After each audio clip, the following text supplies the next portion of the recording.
یہ دنیا کی چمک تو عارضی چمک ہے، ہم اس پہ یقین نہیں رکھتے۔ میرے امام نے تو یہ کہا تھا، ماہ مدینہ اپنی تجلی عطا کرے، یہ ڈھلتی چاندنی تو پہر دوپہر کی ہے۔ یہ معمولی چاندنی ہے، اصل چاندنی مدینہ شریف کی چاندنی ہے۔ سنی اس چاندنی کو دیکھتا ہے، بھوکا رہ کے بھی خوش رہتا ہے، اس واسطے کہ سرکار نے اپنی طرف کو منظور فرما لیا ہے۔ آخری بات کر کے گفتگو ختم کر رہا ہوں۔ رسول پاک صلی اللہ علیہ وسلم کا فیض دینے کا یہ طریقہ جو تھا، نوازنا، مشکل کشائی کرنا، اس کے لیے سالوں کی، مہینوں کی، ہفتوں کی، گھنٹوں کی کوئی ضرورت ہی نہیں تھی۔ ایک لمحے سے پہلے سارے کام مکمل ہو جاتے تھے۔ صحیح بخاری شریف میں ہے، حضرت سہل بن سعد رضی اللہ تعالیٰ عنہ راوی ہیں، نبی اکرم صلی اللہ علیہ وسلم تشریف فرما ہے، ایک باپردہ خاتون آئی ہے، انہوں نے ایک چادر کا تحفہ پیش کیا ہے۔ رسول پاک صلی اللہ علیہ وسلم نے وہ چادر قبول کر لی، اتنی قبول کی کہ فوراً اپنے اوپر اوڑھ لی۔ جب اوڑھی تو مجلس میں سے ایک صحابی اٹھے، کہتے ہیں ما احسن ہذہ فاکسنیھا یا رسول اللہ صلی اللہ علیہ وسلم، محبوب یہ چادر کتنی خوبصورت ہے، آپ یہ چادر مجھے عطا فرما دیں۔ میرے کریم سے گر قطرہ کسی نے مانگا، دریا بہا دیے ہیں، دربے بہا دیے ہیں۔ یہ نہیں فرمایا کہ مجھے تو خود ضرورت ہے، فوراً چادر اتاری اور اپنے سائل کو عطا فرما دی۔ جب مجلس سے تشریف لے گئے، لامہ اصحابہ، ان صحابی پہ دیگر نے تنقید کی کہ تم نے چادر کا سوال کیوں کیا تھا، تمہیں یہ بھی خبر تھی کہ رسول پاک صلی اللہ علیہ وسلم کو واقعی چادر کی ضرورت تھی، اگر تحفہ نہ آتا تو خریدنا پڑتی، اور تمہیں یہ بھی پتا ہے کہ ایسا تو ممکن ہی نہیں تھا کہ تم مانگتے اور سرکار عطا نہ فرماتے، لہذا تمہیں چادر مانگنی نہیں چاہیے تھی۔ جب یہ بات سامنے آئی تو وہ سائل صحابی جو ہے، چادر مانگنے والے، وہ ان کا جواب کا انداز، مجھ سے پوچھو تو صحیح میرے بھائیوں، میں نے چادر کیوں مانگی ہے؟ اگر کسی چھوٹے مقصد کے لیے مانگی ہوتی تم اعتراض کرتے۔ تم سمجھتے ہو کہ میں یہ دھوپ سے بچنے کے لیے مانگ رہا ہوں؟ میرے بھائیوں، میں نے گرمی سے بچنے کے لیے نہیں، نارے جہنم سے بچنے کے لیے مانگی ہے۔ بخاری شریف میں لفظ سنیے، رجوت برکتہ، میں نے چادر برکت کے لیے مانگی ہے۔ برکت کیسے آئی؟ حین لبسہ النبی صلی اللہ علیہ وسلم، چونکہ یہ سرکار نے اوڑھی ہے، لالی کفن فیہا، میرے بھائیوں دنیا میں نہیں اوڑوں گا، جب قبر میں جاؤں گا یہ کفن پہنوں گا۔ لحد میں عشق رخ شاہ کا داغ لے کے چلے، اندھیری رات سنی تھی چراغ لے کے چلے، یہ چادر میں کفن کے لیے مانگ رہا ہوں، دنیا میں نہیں اوڑوں گا۔ صحابہ نے بال اتفاق جواب کو تسلیم کر لیا کہ ٹھیک ہے، چادر تم نے صحیح مقصد کے لیے مانگی ہے۔ اب دیکھو قبر کی وہ کوٹھری جہاں سورج کی روشنی نہیں پہنچ سکتی، وہاں بھی میرے محبوب علیہ السلام کا نور پہنچ رہا ہے۔ چادر کیا کرے گی؟ قبر روشن کرے گی، قبر منور کرے گی۔ یہ کوئی بت تباہم پرستوں کا عقیدہ نہیں۔ 14ویں صدی 15ویں صدی کہ آج کے موحدین جن کو لوگ تباہم پرستی کا الزام دے رہے ہیں، یہ تو صحابہ کا عقیدہ ہے کہ جو چادر سرکار کے پیکر سے لگ گئی ہے اگر بدن پہ ہوگی منزلیں آسان ہو جائیں گی۔ صرف ایک بات کی طرف توجہ دلاتے ہوئے بات ختم کر رہا ہوں، یہ چادر رسول پاک صلی اللہ علیہ وسلم کی جو جسے صحابہ نے مشکل کشا مانا، کیا میرے محبوب علیہ السلام نے 10 سال تک اوڑھی تھی، یا 1 سال تک اوڑھی تھی، یا 1 مہینے تک اوڑھی تھی، یا 1 ہفتے تک اوڑھی تھی، یا 1 دن تک اوڑھی تھی، یا 1 گھنٹے تک اوڑھی تھی؟ نہیں میرے بھائیوں، ایک لمحے میں آئی ہے، دوسرے میں اوڑھی ہے، تیسرے میں سائل نے مانگی ہے، چوتھے میں عطا فرمائی ہے، پھر بھی مشکل کشائی ہے۔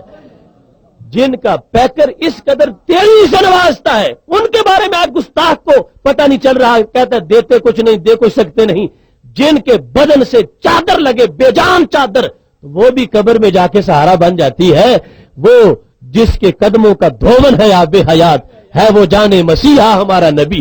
اگر جبے کو ایسی برکتیں دے سکتے ہیں، چادر کو ایسی برکتیں دے سکتے ہیں، خود ان کے پیکر کی کتنی بڑی برکتیں ہوں گی۔ لہذا سنی آج بھی اس عقیدے پہ قائم ہے جو عقیدہ صفہ پہ پڑھایا گیا تھا، مسجد نبوی شریف میں سمجھایا گیا تھا، جو غار حرا کی روشنی ہے، جو فاق حجاز کا پیغام ہے، آج بھی سنی اس عقیدے پہ قائم ہے۔ اور خدا کی قسم ہے اتنی چمک سورج میں نہیں جتنی اس سنی عقیدے میں ہے، اور اتنی خوشبو گلاب میں نہیں جتنی سنی کے اعتقاد میں ہے، اور اتنی مٹھاس شہد میں نہیں جتنی سنی کے عقیدے میں ہے، اور اتنی رنگینیاں کہکشاں میں نہیں جتنی خدا نے سنی کے عقیدے کو عطا فرمائی ہے۔ یہ ہر طرف لکھا ہوا ہے، ہر حقیقت کے ماتھے پر اس کی عبارت لکھی ہوئی ہے۔ چمکتا سورج بھی اس کا اعلان کر رہا ہے، اور چمکتا چاند بھی اس کا پیغام دے رہا ہے، موجوں کی روانی بھی اسی کا نغمہ گا رہی ہے، ہواؤں کا بھی یہی پیغام ہے، زمین کے ذرات بھی یہی کہتے ہیں، اور آسمان کے تارے بھی یہی کہتے ہیں۔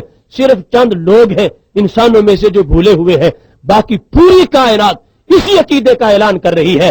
اس واسطے میرا یہ اعلان ہے، میں ببانگ دہل کہتا ہوں، یہ زمین بھی سنی ہے، وہ آسمان بھی سنی ہے، جلوائے خورشید سنی، کہکشاں بھی سنی ہے، قطرہ شبنم بھی سنی، باغباں بھی سنی ہے، لفظ کی تاثیر سنی، داستان بھی سنی ہے، مایہ ملت بھی سنی، نگہباں بھی سنی ہے۔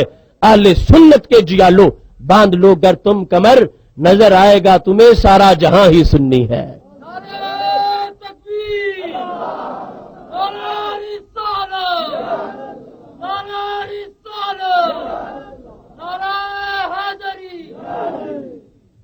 محترم سامعین حضرات، اللہ تبارک و تعالی انجمن عاشقان رسول صلی اللہ علیہ وسلم کو مزید عروج عطا فرمائے۔ مجھے آگے ایک پروگرام پہ جانا ہے، آپ جس طرح پیچھے پروگرام چلایا جائے گا اس میں شریک رہیں۔ یہ سوال ہے، حضرت علی رضی اللہ تعالی عنہ نے اپنی بیوی کو غسل خود دیا تھا یا نہیں؟ اس کا جواب۔ تو محترم سامعین حضرات، حضرت فاطمہ رضی اللہ تعالی عنہا کو غسل سیدہ صدیق اکبر رضی اللہ تعالی عنہ کی زوجہ حضرت اسماء بنت امیس رضی اللہ تعالی عنہ نے دیا تھا، اور یہ وصیت تھی سیدہ فاطمہ رضی اللہ تعالی عنہا کی کہ اور میرے غسل میں کوئی بھی شریک نہ ہو سوائے حضرت علی رضی اللہ تعالی عنہ کے، کہ جو پانی لا کر دے رہے تھے، اور غسل جو ہے وہ حضرت اسماء رضی اللہ تعالی عنہا نے دیا تھا، جو کہ سیدہ صدیق اکبر رضی اللہ تعالی عنہ کی زوجہ تھی۔